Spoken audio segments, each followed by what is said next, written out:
আসসালামু আলাইকুম ওরহমতুল্লাহি ওবরাকাতুহ। বিসমিল্লাহির রহমানির রহিম। কুল্লু নাফসিন যায়িকাতুল মাউত।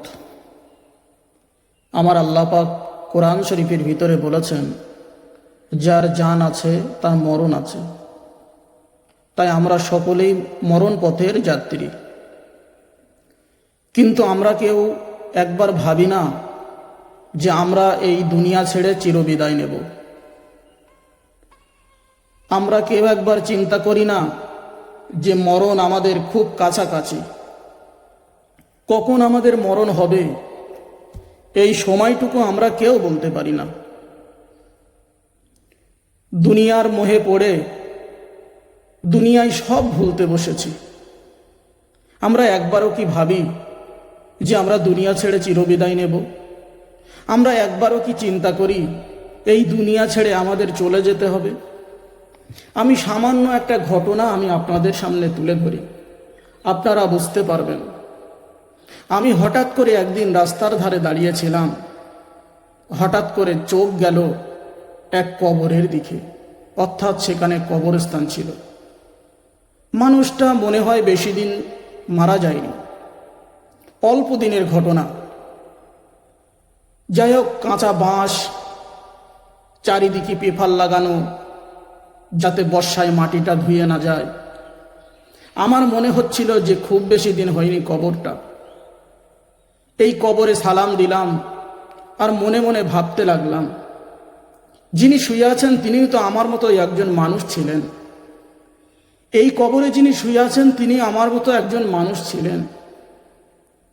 এক সময় আমার মতোই হেসে খেলে বেড়াতো, ছিল রঙিন যৌবন, আরো কত প্রিয় মানুষ ছিল এই মানুষটা। আর সব ছেড়ে তিনি অন্ধকার কবরে একা।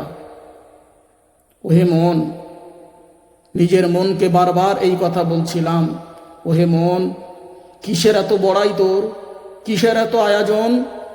আজ মরলে কাল দুদিন, একবারও কি নিলি নিজের খোঁজ?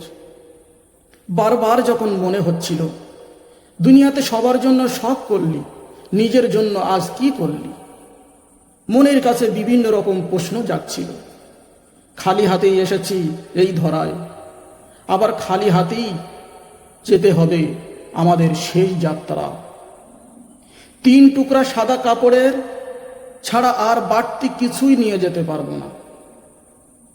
কেউ বা মুসলিম হলে, কেউ বা কবরস্থানে, আর হিন্দু হলে কেউ বা চিতায় পুড়ে ছাই হবে। একই তো ব্যাপার, কিন্তু এই মানুষ আমরা হিন্দু মুসলিম বলে নয়, মানুষ হয়ে যখন জন্মেছি তখন মৃত্যু আমাদের আসবেই। তাই মনে মনে ভাবতে লাগলাম যে আমরা যদি সত্যিকারে মানুষ হই, আমাদের যদি মরণ হয়, তাহলে কিসের এত বাহাদুরি? মরতেই যদি আমাদের হয় তাহলে কিসের এত অহংকার? মরতেই যদি এত হয়, মরতেই যদি আমাদের সকলের হয়, তাহলে কিসের লড়াই? মানুষ মানুষকে মানুষ বলে মানি না। সম্পদের লোভে কেউ কাউকে চিনি না।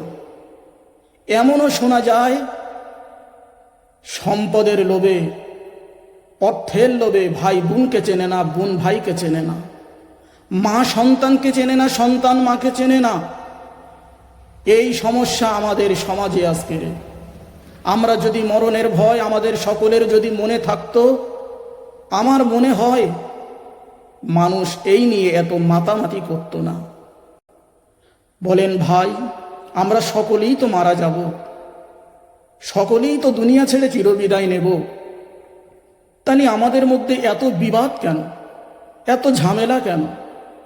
আমরা কি একবার ভেবেছি মরে গেলে কবরে যেয়ে কি হিসাব দেব? সেখানে কি বলে আমরা দাঁড়াবো?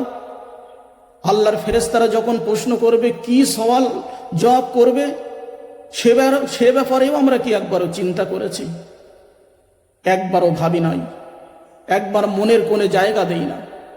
যখন কোনো জানাজার সামনে দাঁড়াই তখন মনে হয় যে আমিও একদিন এইভাবে লাশ হয়ে শুয়ে থাকব, পিছনে শত শত হাজার হাজার মানুষ আমারও জানাজা পড়বে, আমিও কবরবাসী হব।